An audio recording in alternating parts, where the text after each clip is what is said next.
My job is to unearth secrets from the past. I'm a genealogist.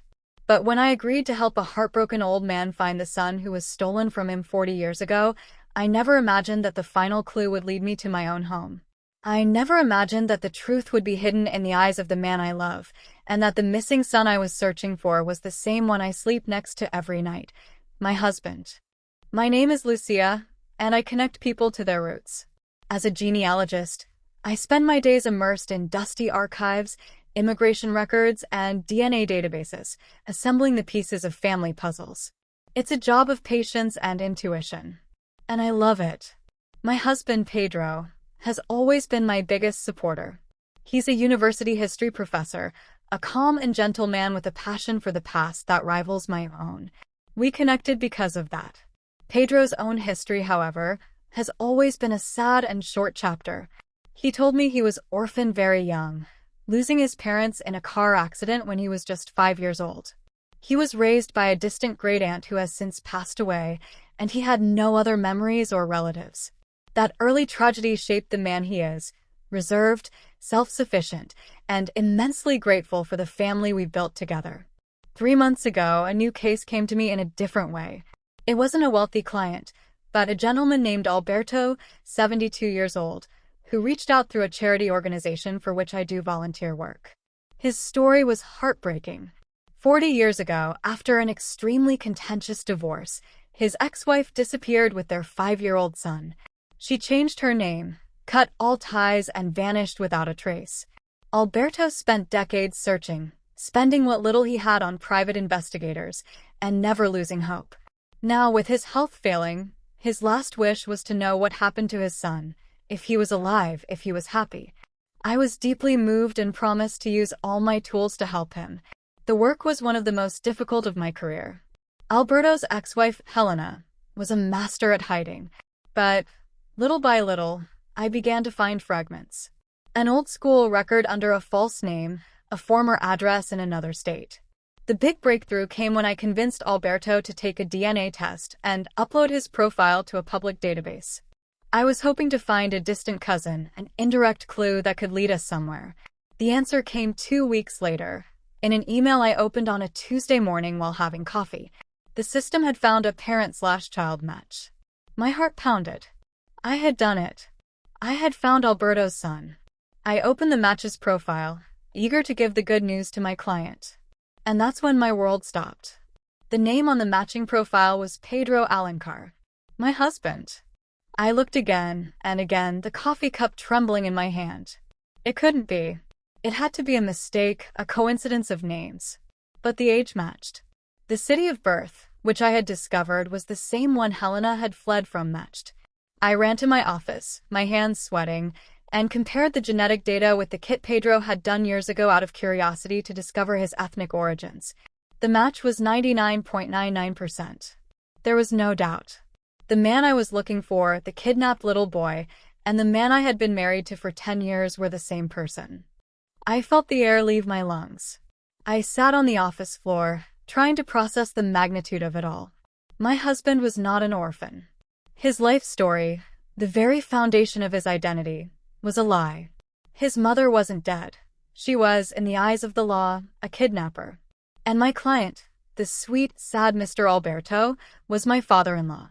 A father-in-law who didn't know I existed, and a husband who didn't know his father was alive and desperately searching for him. I was overcome by a whirlwind of conflicting emotions.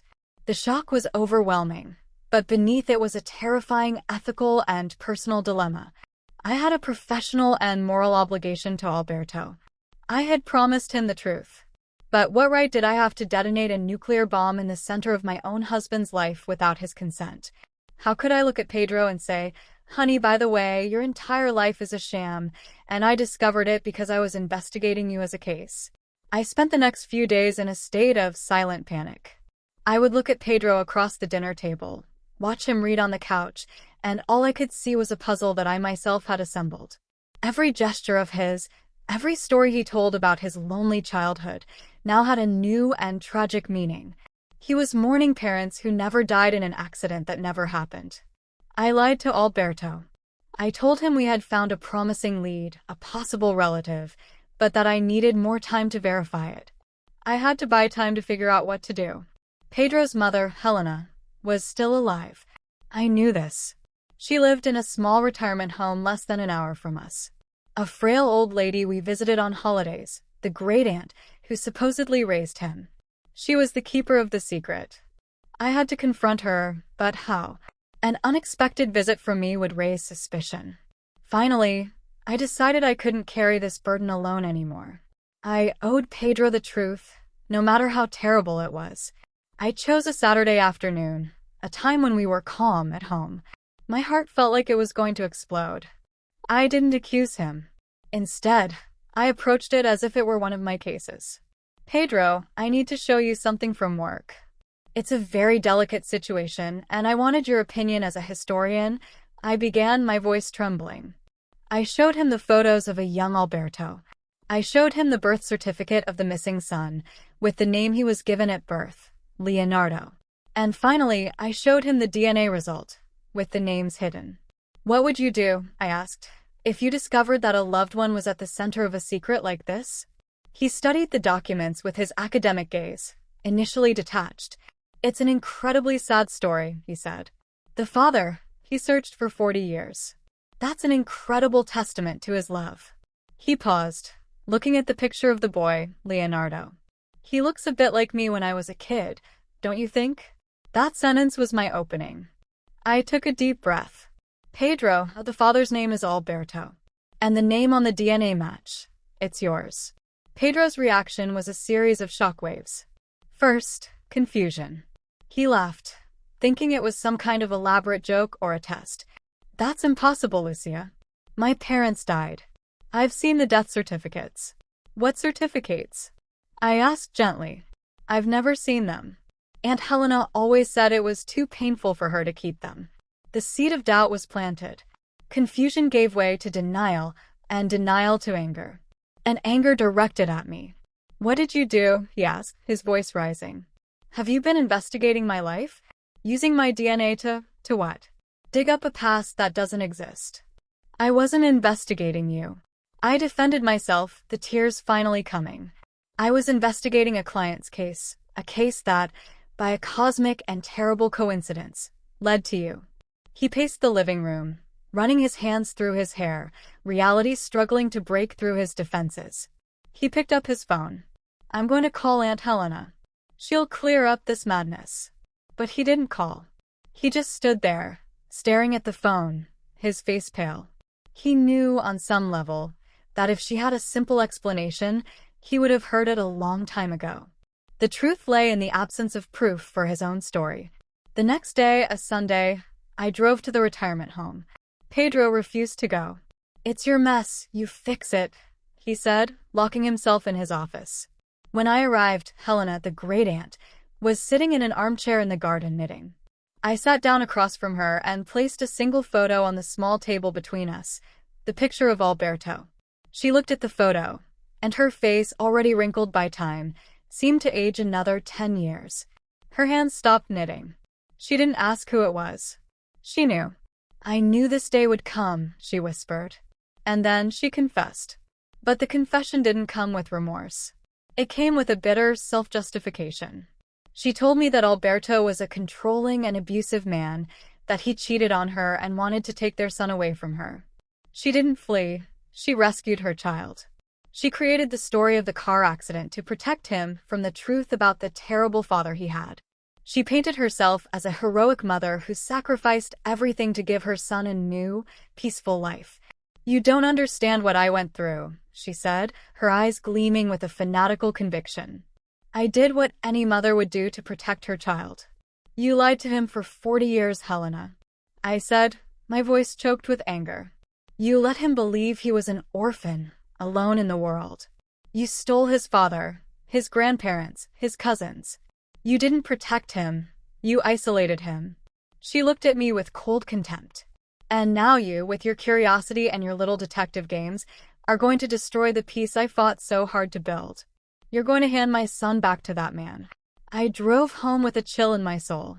The woman I knew as a sweet, frail great-aunt was, in fact, a master manipulator, living in a reality she had constructed herself. When I told Pedro what she said, he didn't react. He was silent for a long time. "She said my father was abusive?" he finally asked. "She did," I replied. "But Pedro, what I saw in Alberto's eyes wasn't abuse. It was 40 years of pain and hope. We have to consider that her version might not be the whole truth." The following weeks were the most difficult of our marriage.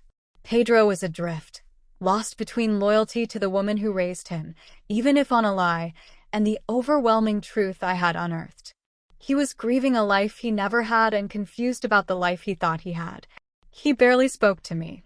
I had become the symbol of his crisis, the messenger he wanted to blame. I gave him space, but my heart was broken. I hadn't just revealed a family secret, I had, perhaps, broken my own marriage in the process. Meanwhile, Alberto called me every day. "Any news, Lucia? Please, anything at all." Every call was torture. I kept stringing him along, a lie that ate at me from the inside, but I had to protect Pedro, to give him time to process. The turning point came unexpectedly. Pedro, in his search for answers, began to use his skills as a historian to investigate his own past. He sought out records, newspaper microfilms from the era, the divorce proceedings of the parents he never knew existed. And what he found did not corroborate Helena's story. There were no records of abuse. On the contrary, there were testimonies from friends and neighbors at the time who described Alberto as a devoted father and Helena as an increasingly unstable and possessive woman. He found the truth in primary sources, the only language he truly trusted. One night, he walked into the living room, his eyes red from lack of sleep, and placed a stack of papers in front of me. "She lied," he said, his voice breaking. "She lied about everything." In that moment, he was no longer angry with me. He was broken, and we held each other and cried together, for the first time in weeks. He asked me to make the call. To call Alberto. I dialed the number with trembling hands and put it on speakerphone. "Alberto, it's Lucia. I found him. Your son. He's alive." The sound of Alberto's sob on the other end of the line is something I will never forget. "Is he okay? Where is he?" he asked, desperate. "He's here," I said. "Right next to me. And he wants to talk to you." I passed the phone to Pedro. The first conversation between father and son in 40 years was hesitant, full of pauses and unsaid emotions. But it was a start. The following week, we drove 3 hours to meet. The meeting was in a park, a neutral place. Seeing Alberto and Pedro, two strangers with the same shape of eyes, the same way of walking, seeing each other for the first time, was the most moving experience of my life. There was no immediate hug, just a long, silent acknowledgement, 40 years of distance being filled in a single gaze. Their journey is just beginning. There is a lot of pain, many questions, and a long road of healing ahead. Pedro has decided to distance himself from Helena for now, unable to confront the depth of her lie. Alberto is learning to be a father to a 45-year-old man. And me? I'm in the middle, the woman who brought them together, but who also caused this entire earthquake. Our marriage has survived, but it's different, redefined by this truth. My work, once a passion, now carries a weight I don't know if I'll ever lose. I revealed the truth, as was my duty, but I learned that the truth is not simple. It doesn't heal all wounds. Sometimes, it just opens new, deeper ones and leaves us with the challenging task of learning to live with them.